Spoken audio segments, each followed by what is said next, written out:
Olá, tudo bem com você? Seja novamente muito bem-vindo, muito bem-vinda a mais um vídeo do nosso canal Palavrão.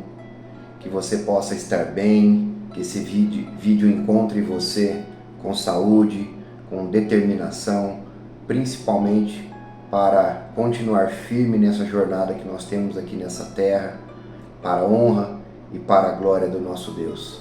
Hoje nós vamos falar um pouco sobre sacrifícios, o que era feito antigamente e o que está sendo feito hoje em dia para o nosso Deus.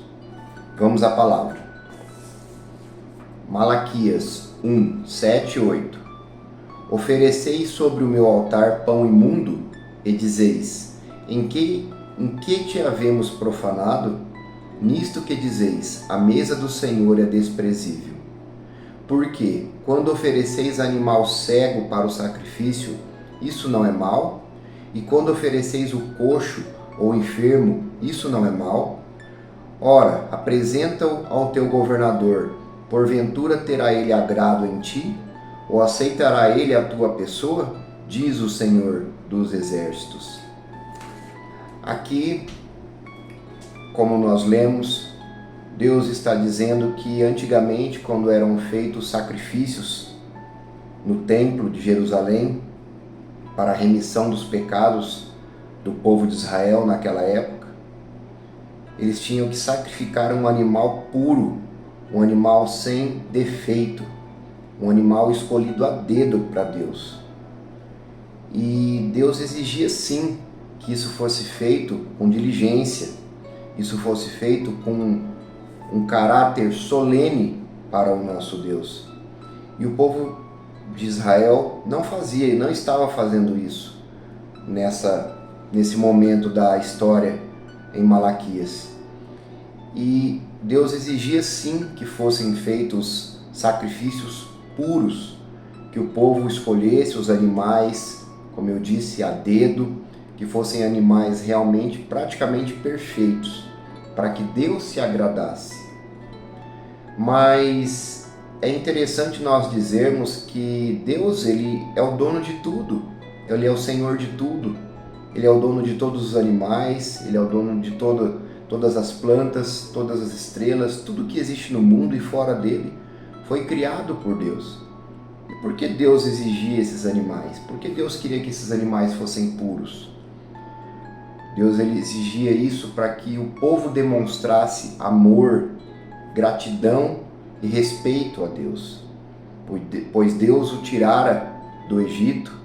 Deus havia feito um enorme prodígio tirando os israelitas da servidão do Egito por 400 anos, e Deus exigia sacrifícios para que o povo devotasse amor, gratidão a Deus. E nesse momento da história, como diz em Malaquias, o povo não estava fazendo desse jeito. Então Deus disse, como nós lemos aqui: se vocês viessem na frente de um governador e você se tratasse de maneira impura, de maneira não solene, será que esse governador iria aceitar? Então Deus estava dizendo: olha, quando vocês vão diante de uma autoridade, diante de um governador, vocês não se portam dessa maneira. E comigo, o Deus de toda a vida, o Deus que tirou vocês do Egito, vocês sequer fazem os sacrifícios de maneira solene, de maneira correta para mim. E por que eu estou dizendo isso agora? O que nós temos a ver com a velha aliança? Hoje nós não temos nada a ver com a velha aliança, mas tudo isso que era feito antigamente estava vislumbrando a vinda do Senhor Jesus Cristo. Deus, quando Ele nos livrou do pecado e nos deu a vida eterna, Ele teve que dar o seu único filho que é perfeito. O seu filho morava junto com Ele lá no céu, e Ele teve que vir à terra, se fazer de homem, sair da sua santidade divina, como Ele tinha, se tornar um homem com todas as dores, com todas as aflições, com todos os medos, com todas as angústias, e Ele foi perfeito. Jesus é perfeito no céu, era perfeito no céu, é perfeito hoje e foi perfeito quando Ele se fez homem. Então, Deus, ele deu o melhor dele por nós. E nós também devemos fazer o melhor para Deus. Os sacrifícios hoje que nós fazemos para Deus, eles não nos levam à salvação, porque nada do que nós fizermos nos garantirá a salvação, porque ela já foi garantida através do sangue derramado do Senhor Jesus Cristo e da sua ressurreição. Ele foi o Cordeiro perfeito, dado por Deus a nós. E o que nós devemos fazer hoje? Nós devemos ter uma vida compatível ao nosso andar cristão. Por que cristão? Porque nós somos filhos de Deus através de Jesus Cristo. Jesus, ou Jesus, era o nome de Jesus, do Filho de Deus na época, transliterado, e Cristo significa Messias. Então nós somos filhos de Deus através de Jesus, o Messias, Jesus Cristo. E tudo que nós fazemos hoje, quando nós oramos a Deus, e tudo que nós pedimos a Deus e agradecemos a Deus, tem que ser em nome de Jesus Cristo, porque Ele foi o sacrifício perfeito por nós. E eu sei que nós nunca conseguiríamos fazer um sacrifício perfeito a Deus, e não é preciso isso. Mas Deus exige, sim, que nós nos tratemos de forma adequada, solene diante de Deus.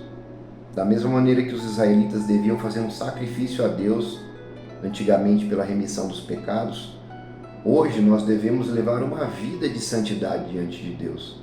Não adianta você dobrar o teu joelho e pedir a Deus uma vida melhor, que Deus abençoe a sua família, que Deus te dê saúde, que Deus te dê bens, que Deus te dê uma vida espiritual melhor, em nome de Jesus Cristo. Se você, quando se levantar, você não tomar uma atitude de um verdadeiro cristão, de uma verdadeira cristã. Então nós não devemos dar restos a Deus, restos de nosso tempo, restos de nossa atenção, restos de nossa oração. Você passa, eu também, nós passamos às vezes 3 horas assistindo um filme para o nosso deleite, e nós sequer passamos meia hora lendo a palavra de Deus, nós sequer passamos 5 minutos em oração a Deus durante o dia. Tem muitos que estão me ouvindo que vão diante de Deus uma vez por semana e olha lá, vão no culto num domingo, eles oram, se ajoelham, choram às vezes diante da presença de Deus e passam a semana inteira sem se lembrar do Senhor. Então, esse tipo de sacrifício Deus não aceita. Não pense você que você indo uma vez por semana no culto, eu não estou dizendo que você deve ir ao culto e que um culto vai te salvar e vai te levar à vida eterna. Não. Não adianta nada você ir ao culto todos os dias e ter um coração voltado para o pecado, para a fornicação, para o adultério, para a desonestidade, para corrupção, para maldição de irmãos, falando mal de outras pessoas, sendo um futriqueiro ou futriqueira. Não adianta nada você fazer isso. O que Deus quer de nós é um coração solene, um coração respeitoso, um coração voltado a Deus. E eu uso das mesmas palavras que foram usadas aqui, como nós lemos em Malaquias. Deus não aceita de você restos. Deus não quer de mim e de você o resto, a sobra do nosso tempo, a sobra do nosso pensamento. Deus quer que nós vivamos a palavra de Deus, dia após dia, momento após momento, sendo gratos por tudo a Deus, sabendo que nós estamos aqui nesse mundo de passagem. Nós somos peregrinos, meu amado e minha amada. Nós não estamos aqui para o resto da eternidade. Nós estamos aqui por um curto período de tempo, mesmo que chegamos a 90, 100 anos. É muito curto, perto da eternidade. Você sabe fazer matemática. Não se compara 90, 100 anos com 1 bilhão de anos, 1 trilhão de anos. Isso é o que nós temos lá no céu. Essa é a nossa verdadeira vida. Aqui nós estamos passando por uma prova. E nessa prova nós temos que recorrer a Deus. Assim como o Senhor Jesus Cristo orava todos os dias. Ele jejuava, ele meditava nas palavras de Deus. ele implorava a Deus que mantivesse com ele o Espírito Santo. O próprio Senhor Jesus, ele fazia isso. Quanto mais nós, que somos podres, que somos fracos, que somos falhos, não dependemos de Deus. Então, que possamos colocar a mão na consciência e que não vamos servir mais a Deus com sacrifícios impuros, feitos pela metade. Não, vamos dedicar a Deus o nosso melhor, assim como Deus nos dedicou o melhor dele, que foi o seu Filho Jesus. Vamos dedicar a Deus o nosso melhor tempo, a nossa melhor consciência, a nossa melhor conduta, o nosso melhor agradecimento, não só no domingo, não só no sábado, mas todos os dias, dia após dia.